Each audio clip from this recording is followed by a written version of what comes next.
In the last video, we saw Sejun wondering about the germination rate of his crops, which was about 70% for everything. He is a little concerned by that, but he thinks he will get better with time. Then we saw how skilled the black warrior rabbit had become in hunting the piranhas using his hammer, and he also leveled up after hunting 5 fish in just one jump over the pond. To celebrate this, Sejun decided to drink some coffee he found inside the tumbler he got from Theo. Neither Theo nor Scarum, the goblin who scammed him, had cared to look inside the tumbler, and thus Sejun got the most valuable thing in the deal for free. Sejun makes his special drink by combining the coffee from the packets with the cold water of the pond and the honey from the poison honeybee. He likes the drink, but it is too bitter for his rabbit friends. But later, it turns out that the father rabbit could drink the bitter coffee without a problem. Then the poison honeybee makes a hive inside the cave and finally moves in with Sejun and his family. They are all happy, and Sejun decides to throw a party. Then he gets a quest from the tower manager. Now, the demands are quite mild, and the only penalty for refusal is disappointment. Nick is pleased by this and gets embarrassed when he learns that he just acted like a pushover. Somewhere else in the tower, the goblin merchant Scarum is boasting to his friends about how he tricked Theo into buying trash, and now he plans to give him a genuine tip and a loan to make money. But according to him, Theo would never be able to repay the loan and be his lifelong servant. Then Scarum and his friends check the running list of the wandering merchants based on their sales today. Scarum is happy to enter the top 1,000, but his happiness turns into anger as he finds that Theo is above him in the list. He is shocked and curious about how Theo managed to make good money so suddenly. Meanwhile, Theo has returned to the cave after spending 4 days getting sidetracked and having fun. As he tells this to Sejun, he gets angry and demotes Theo to an employee from the position of a sales cat. But he is also surprised that Theo could manage to sell out everything in just 1 day. Theo hands over the money and Sejun gives him an incentive. Then he laughs, saying that soon everyone will know his name as the producer of the cherry tomatoes. But Theo panics as he hears this from Sejun's mouth. There was a system in the tower that hid the names of the suppliers of the items sold by the wandering merchants. It was done to protect their source of income, and the only way to undo this was to earn 1,000 tower coins and become a mid-level merchant. And afraid that Sejun would demote him even further upon learning this, Theo decides to get to work immediately without telling Sejun the truth. This chapter starts with a scene from a large building on Earth. A group of people are gathered there, and they are talking about something. And on closer inspection, it turns out that they are the adventurers of the tower. They were from the Phoenix Guild, the same group that Theo sold the magical cherry tomatoes to. One man is trying to convince his friends that he is speaking the truth, and the others do not believe him and say that what he is telling them is impossible. But as they continue their conversation, their leader's phone rings. He is the leader of the Phoenix Guild, Kim Dongshik. He checks his smartphone and finds that he has a message from his daughter. She tells him that the effect of the cherry tomatoes he brought for her was great. All her friends were jealous of it, and now she wanted more. The girl asks her father that won't he buy more of them for his lovely daughter, and Dongshik is moved to tears. The man next to him asks what was wrong, and as Dongshik sips his coffee, he tells him about his daughter. She was usually annoyed by everything because she was struggling with her diet. But today she was happy and said that she loved her dad. Dongshik then adds that he only bought 20 pieces of the cherry tomatoes the last time and left the rest for the other team members. He did not know back then that his daughter would like them so much. If he had known that, he would have bought all of them. Another man asks him if he was talking about the cherry tomatoes sold to them by the wandering cat. He wonders why the girls are so obsessed with it. But another man gives his testimony about the power of cherry tomatoes. He was having a fling with a girl, and he gifted her the cherry tomatoes. Now, they were dating. The other people can barely believe him, and they are quite shocked. One of them says that he also bought the cherry tomatoes and still had some of them left. And 2 others enter a bidding war for the miracle fruits. They both want him to sell the fruits to them, and one of them offers to buy each fruit for 100,000 won. But Dongshik stops them and says that they cannot progress like this. And then he orders his men to summon the rest of his team.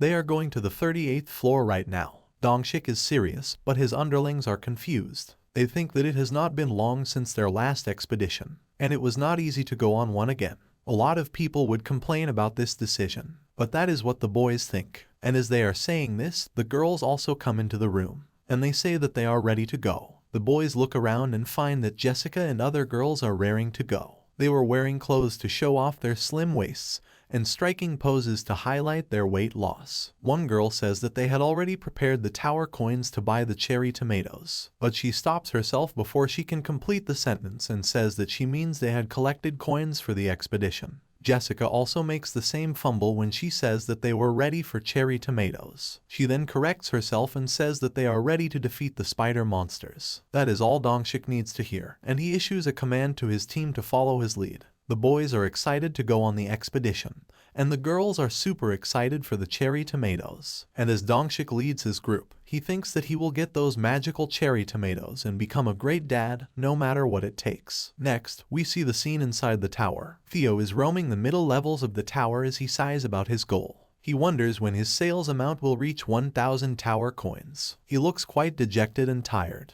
Theo says that the maximum amount of cherry tomatoes that he could store in his bundle was 15, and even if he sells out completely, he would have to go back and forth more than 10 times to reach his goal. Theo decides to forget the complex things for now. At this time, his focus is to make as much money as possible, and right now, he is on the 38th floor, at the same spot where he met the human party the last time. Theo wonders if this was the place where the humans were gathered last time. He looks around for them, but it is the humans who find him first. They locate him and excitedly tell their comrades that they have found the wandering merchant cat. Theo is surprised and asks the man in front of him if they are looking for him. The man replies that that is true as he opens up his pouch. He says that since they had no idea when he would appear at this place again, they had been waiting for him on this floor for the past 3 days. And with that, the man asks Theo if he has the magic cherry tomatoes again this time. Theo is shocked as he hears the man's words. They had waited 3 days in the dangerous area just to buy the cherry tomatoes. The man asks Theo if the price of the cherry tomatoes was 0.05 tower coins per piece. But Theo acts smug as he tells the human to stop there. He had found the perfect chance to gain more money,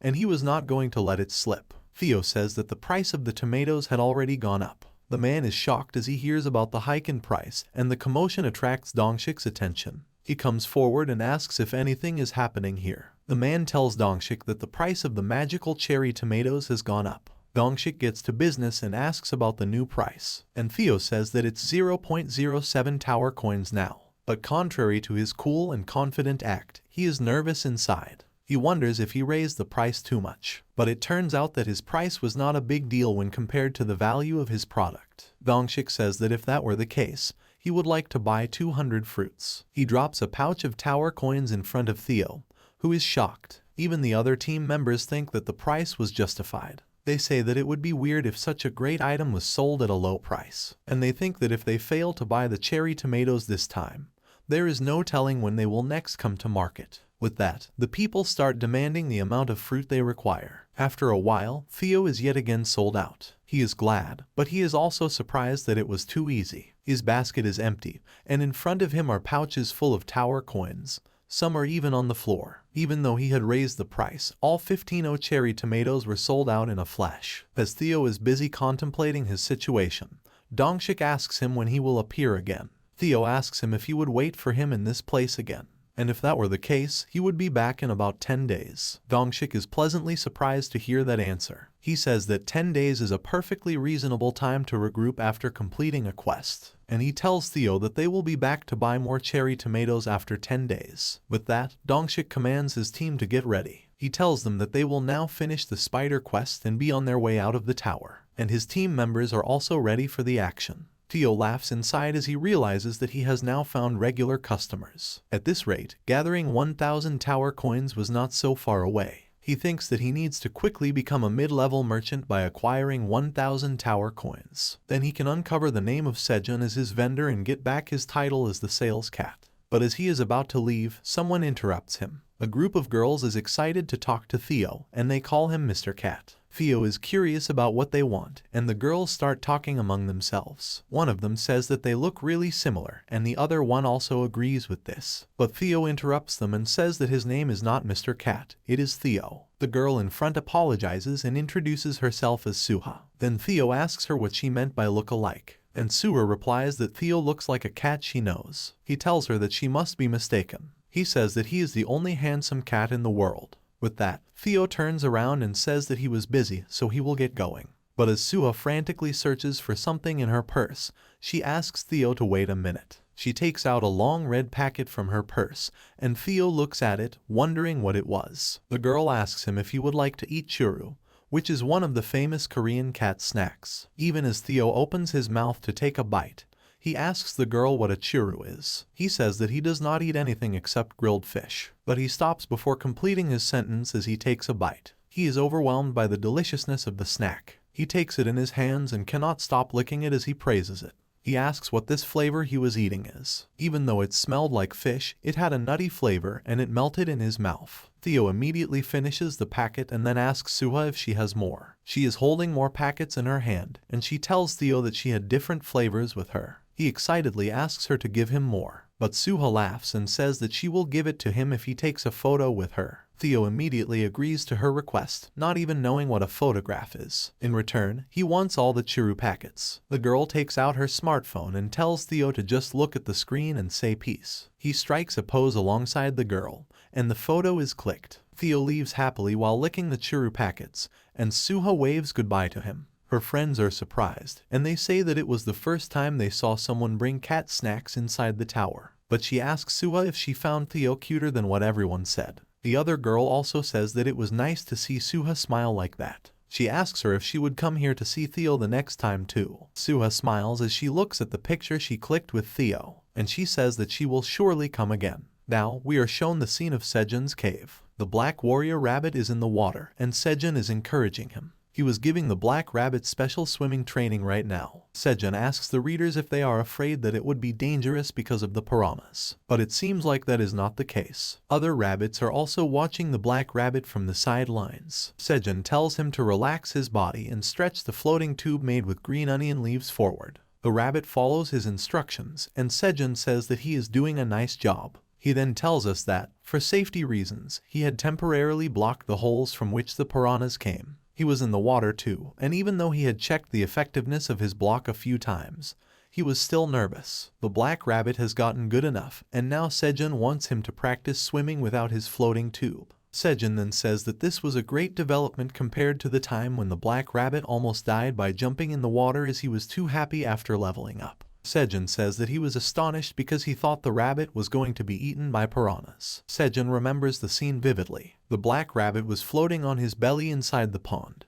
and Sejun suddenly went into panic mode as he realized that the rabbit was unconscious. The mother rabbit was so scared for her child that she fainted. But luckily, the piranhas did not attack him. Right now, Sejun says that just thinking about that incident makes his heart skip a beat, and the black rabbit nervously laughs. He is out of that water now, and his siblings are taking turns trying to learn the skill of swimming. Sejun is also tired after playing in the water, and he says that he wants to eat something sweet now. He reaches into his bag to find his stash of honey, but it turns out that his bottle is empty. Sejun has already eaten all the honey he collected last time. Thinking about the honey, Sejun is reminded of the poison honeybee, who has not come out of her hive since she set it up inside the cave a few days ago. And Sejun wonders if something happened. But then he sees something that shocks him in the black warrior rabbit. There are numerous small poison honeybees around the hive, and Sejun can read their information window, stating that they were the babies of the poison honeybee. Sejun is surprised. It has been so long since he last checked on the honeybee, and now there were so many children around the nest. Sejun wonders if they were all kids of the honeybee he knew. He had not even noticed them before today. Sejun thinks for a while and decides that since she has not seen the bee for a while, and because she has kids now, he needs to congratulate her. And as Sejun looks at his tomato fields, he says that he cannot visit her without a gift. And then he takes the only gift he can afford in this place, tomato flowers. But the baby poison bees are curious when they see Sejun approach their nest. Sejun calls out the honey bee and asks her if she could come out for a moment. He is holding a bouquet of tomato flowers in his hand, and 2 rabbits are with him. Sejun says that he has a gift for her housewarming, but then he suddenly notices that the baby bees are looking aggressive. Their eyes are glowing red, and they are angrily flying towards Sejun. The farmer rabbits run away when they see the bees approaching them. Sejun is shocked, and the black rabbit summons his hammer to fight against them. Sejun asks the bees what they are about to do. He tells them not to do whatever they were planning to do because they are not enemies. And as he says that, someone inside the hive is listening to him. The baby bees look menacing and threatening, and the black warrior rabbit is ready to fight them. Sejun tells him not to fight the bees, but he knows that there might be no other way to save their lives. The bees are angry and they charge at Sejun. He closes his eyes in anticipation of their stings, but then the baby bees stop suddenly. Sejun opens his eyes and sees someone he does not recognize. A large bee-like creature with a crown on her head was flying towards him. Sejun is shocked as he asks her if she was perhaps the poison honeybee he knew. The creature that looks like an anthropomorphized honeybee is surrounded by the baby bees that are indeed her children. And as she gladly replies to Sejun's question in her language, Sejun can read her information window. She was a poisonous queen honeybee. Sejun can only stare at her with his mouth wide open. And the reaction of the black warrior rabbit is also the same. Sejun wonders if she was really the honeybee he knew. With this chapter ends. What did you think about this one? There were a lot of surprises in this one. The first one was the girl, Suha, who seems to be interested in Theo. And then there is the honeybee, who has suddenly become like a human honeybee hybrid. What do you think will happen in the next video? Tell us in the comments section. If you like the video, leave a like and subscribe to our channel for more such videos.